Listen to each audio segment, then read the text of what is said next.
Olá, meus irmãos, a mensagem que trago a vocês hoje é continuação da mensagem anterior, como derrubar as barreiras invisíveis, com o pastor Derek Prince. Mas antes de começar, peço a todos que querem apoiar o nosso trabalho, por favor deixem o seu like, seu comentário, se inscreva e compartilhe. Muito obrigado. Vamos à mensagem. Em anos anteriores, passei muito tempo a aconselhar pessoas como aquelas que descrevi na mensagem anterior. Mas muitas vezes essa tarefa era frustrante. Certas pessoas progrediam espiritualmente até um certo ponto e depois pareciam encontrar uma barreira invisível. Não é que lhes faltasse sinceridade ou dedicação. Na verdade, muitas vezes pareciam mais sinceros e dedicados do que os outros que progrediam melhor. Aceitavam os meus conselhos e tentavam pô-los em prática, mas os resultados eram, para dizer o menos, uma desilusão, tanto para eles como para mim. Depois de lidar com um caso deste tipo, acabava por orar: Senhor, por que é que não posso ajudar melhor esta pessoa? Há algo que eu não compreenda, algo mais que eu precise saber. Depois de algum tempo, apercebi-me que Deus estava a responder à minha oração. Ele começou a retirar um véu e a revelar um mundo de forças poderosas que não operam de acordo com leis naturais.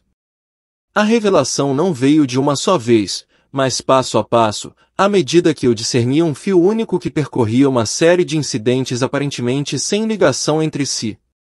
Um incidente-chave ocorreu quando fui convidado para pregar numa igreja presbiteriana. Tinha chegado ao fim da mensagem que tinha preparado e não tinha certeza de como prosseguir. Enquanto estava de pé atrás do púlpito, reparei numa família, pai, mãe e filha adolescente, que estava na fila da frente, à minha esquerda. Ocorreu-me o seguinte pensamento: há uma maldição sobre aquela família. Finalmente, depois de alguns momentos de hesitação, saí de detrás do púlpito e dirigi-me ao pai.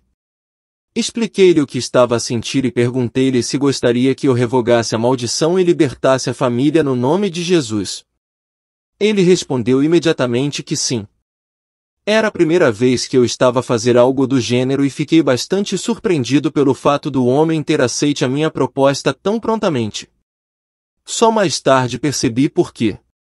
Voltei para trás do púlpito e disse uma breve oração em voz alta, quebrando a maldição sobre a família.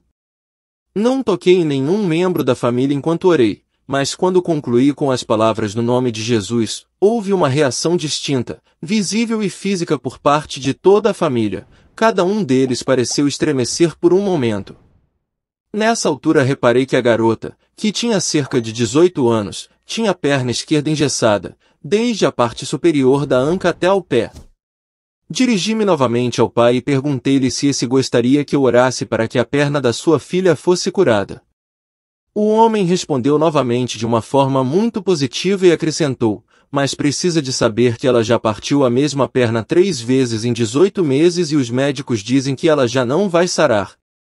Se fosse hoje, tal afirmação que uma pessoa partiu a mesma perna 3 vezes em 18 meses, faria despertar um alarme dentro de mim, avisando-me que havia uma maldição a operar.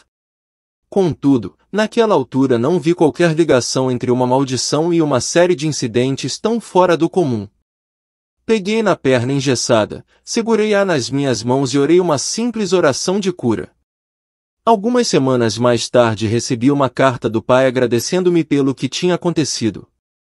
Ele disse que quando levaram a filha novamente à clínica, um novo raio-x mostrava que a sua perna tinha sarado. O gesso foi-lhe retirado pouco tempo depois. Mencionou ainda rapidamente uma série de incidentes estranhos e infelizes que tinham afetado a vida da sua família, o que explicou a sua prontidão para reconhecer a necessidade de toda a sua família ser liberta de uma maldição.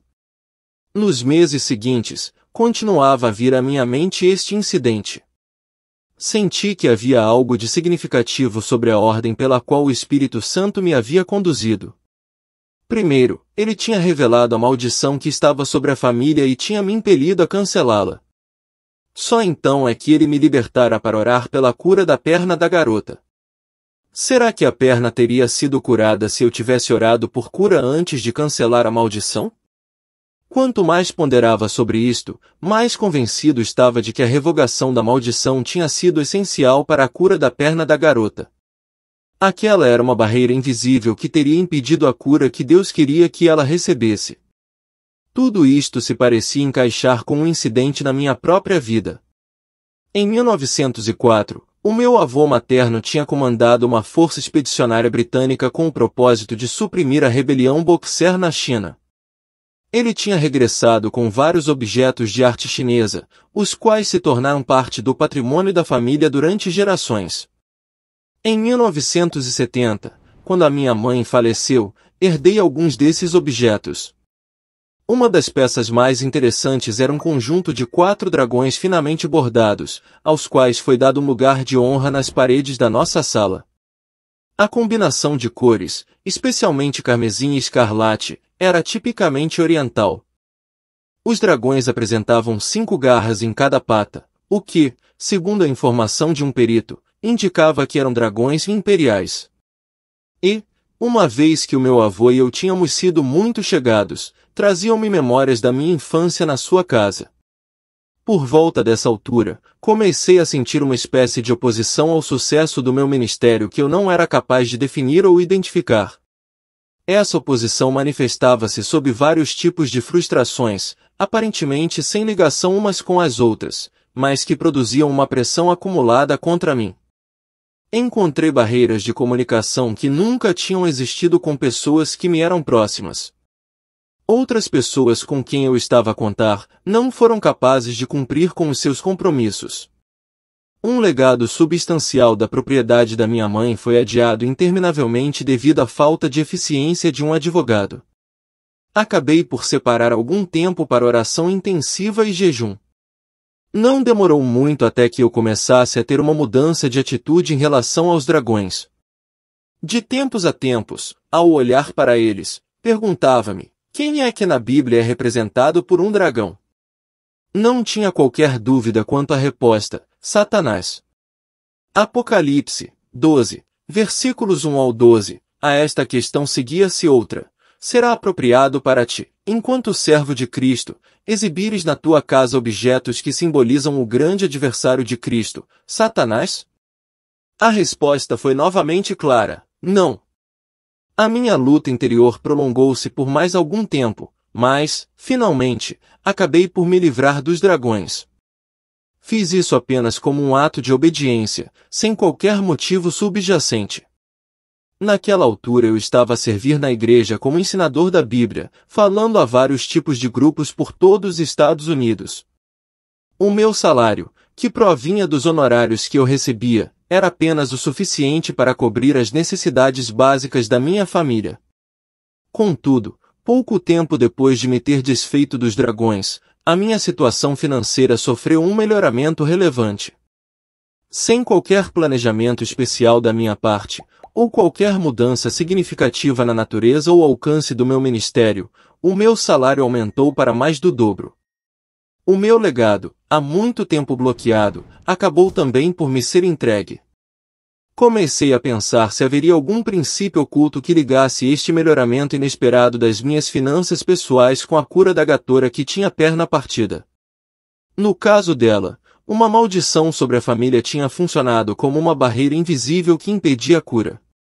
Quando a barreira foi removida, ela foi sarada. No meu caso, talvez também tivesse havido uma barreira invisível impedindo não a cura física, mas a prosperidade financeira, que provou ser um elemento importante no plano de Deus para a minha vida.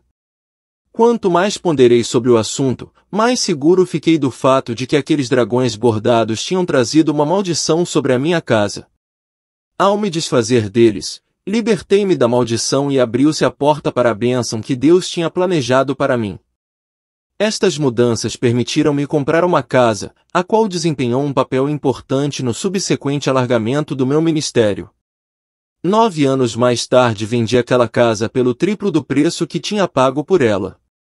Essa quantia de dinheiro veio numa altura em que Deus me estava a desafiar para novos e importantes compromissos financeiros.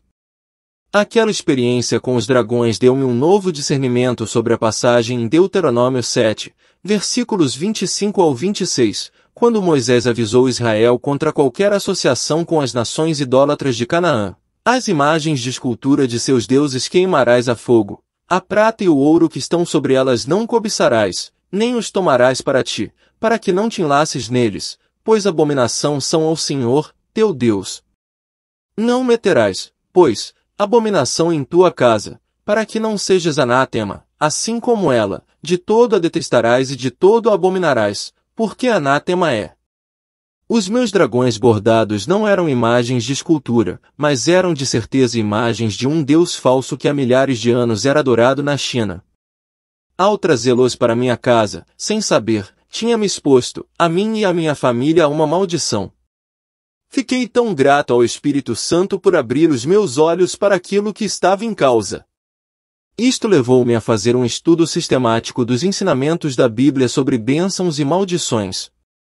Fiquei surpreendido com o quanto a Bíblia tem a dizer sobre ambas. As palavras para abençoar ou bênção ocorrem cerca de 410 vezes, excluindo exemplos onde a palavra no texto original tem apenas o significado feliz ou afortunado, como, por exemplo, nas bem-aventuranças. A palavra maldição ocorre, sob várias formas, cerca de 230 vezes. Isto fez com que eu refletisse sobre quão poucos ensinamentos eu tinha ouvido acerca deste tema em todos os anos da minha vida cristã. De fato, não me lembrava de ter ouvido uma única mensagem que lidasse sistematicamente com este assunto. Como resultado do meu estudo, comecei a ensinar sobre maldições no meu ministério público. Sempre que o fazia, ficava surpreendido tanto com o poderoso impacto que este ensino produzia, como com o número de pessoas que obviamente precisavam de ouvir. As gravações de algumas dessas reuniões circulavam por outros grupos e eu recebia espantosos relatos. Muitas vezes parecia que a mensagem havia transformado não apenas as vidas de indivíduos, mas também congregações inteiras. Acabei então por publicar 3 cassetes com o título Maldições, Causa e Cura. Subsequentemente, durante uma viagem à África do Sul, conheci uma senhora judia que tinha aceitado Jesus como seu Messias. Esta senhora, que irei chamar de Miriam, descreveu-nos pessoalmente, a mim e a minha esposa, Ruth, o milagre que ela tinha experimentado ao ouvir aquelas 3 fitas cassetes. Miriam trabalhava como secretária executiva de um homem de negócios que era presidente da sua própria empresa. Ela tinha descoberto que o seu patrão e todos os executivos da empresa faziam parte de uma estranha seita liderada por uma mulher guru. Um dia, o patrão deu-lhe uma fita cassete e disse-lhe: "Estão aqui algumas bênçãos que a nossa guru pronunciou sobre nós. Passe-as à máquina, se faz o favor." Quando começou a datilografá-las, ela percebeu-se que, na verdade, as bênçãos eram adivinhação com fortes traços de ocultismo. Explicou ao seu patrão que tais coisas eram contrárias à sua fé no Senhor Jesus e na Bíblia, e pediu para ser dispensada daquela tarefa.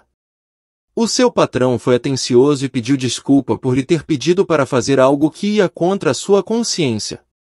Quase imediatamente depois daquele acontecimento, Miriam começou a sentir dores agudas em ambas as mãos, os seus dedos ficaram encarquilhados e completamente rígidos. Deixou de poder executar as suas tarefas de secretária. As dores eram tão intensas que ela não era capaz de dormir na mesma cama que o seu marido porque, sempre que ele se virava, o movimento da cama causava-lhe uma agonia insuportável nos dedos. O diagnóstico da radiografia revelou que o seu problema era artrite reumatoide. Uma amiga cristã dela teve conhecimento da sua aflição e deu-lhe uma das minhas fitas cassetes sobre maldições para ela ouvir. A Miriam era uma senhora muito sofisticada, cética em relação a coisas como maldições, que ela associava à Idade Média. No entanto, ela tinha se interrogado sobre se haveria alguma relação entre a sua recusa de datilografar o que seu patrão havia pedido, e o subsequente problema com as suas mãos. Seria possível que a guru tivesse pronunciado uma maldição sobre ela? Ela acabou por aceitar ouvir as fitas cassetes, a título de tábua de salvação, nada mais lhe faltava experimentar. Quando elas chegaram à 3ª cassete, onde orientava as pessoas numa oração de libertação de qualquer maldição que estivesse sobre as suas vidas, a fita cassete encravou. Não andava, nem para frente nem para trás, nem sequer saía do gravador. É óbvio que assim não posso fazer a oração, respondeu a Miriam. No entanto, a amiga tinha datilografado antecipadamente a oração final de libertação e tinha uma cópia consigo. Ela insistiu para que a Miriam lesse a oração em voz alta. Uma vez mais, o ceticismo dela estava a afirmar-se. Não percebia como é que o fato de ler palavras de uma folha datilografada poderia ter algum efeito na condição das suas mãos. Contudo, ela acabou por ceder à insistência da sua amiga e começou a ler a oração em voz alta. Ao fazê-lo, os seus dedos ficaram livres e voltaram ao normal. A dor cessou, e quando acabou de ler a oração, estava completamente curada. Toda aquela experiência demorou apenas alguns minutos. Mais tarde, voltou ao seu médico, que lhe tinha feito as primeiras radiografias e o resultado das segundas radiografias não revelou qualquer rastro de artrite. Há um detalhe neste incidente que é particularmente significativo. A oração de libertação que a Miriam leu não fazia qualquer referência à cura física. As suas mãos foram curadas somente como resultado de oração para a libertação de uma maldição. Aí estava mais uma prova dramática de que uma maldição pode ser uma barreira que impede as pessoas de receberem cura. O mesmo se tinha passado com a garota que tinha a perna partida. No meu caso, por outro lado, uma maldição ignorada tinha me impedido de atingir o nível de prosperidade que Deus tinha planejado para mim. Se uma maldição podia representar uma barreira para receber bênçãos como cura ou prosperidade, não seria possível, ou mesmo provável que muitos outros tipos de bênçãos estivessem, da mesma forma, a serem retidas pela mesma razão? Foi nesta base que me propus a procurar as respostas para 3 questões relacionadas. Primeiro, como é que podemos reconhecer que há uma maldição a operar nas nossas vidas? Segundo, o que é que temos de fazer para cancelar uma maldição e nos libertarmos das suas consequências? Terceiro, como é que podemos entrar na bênção de Deus?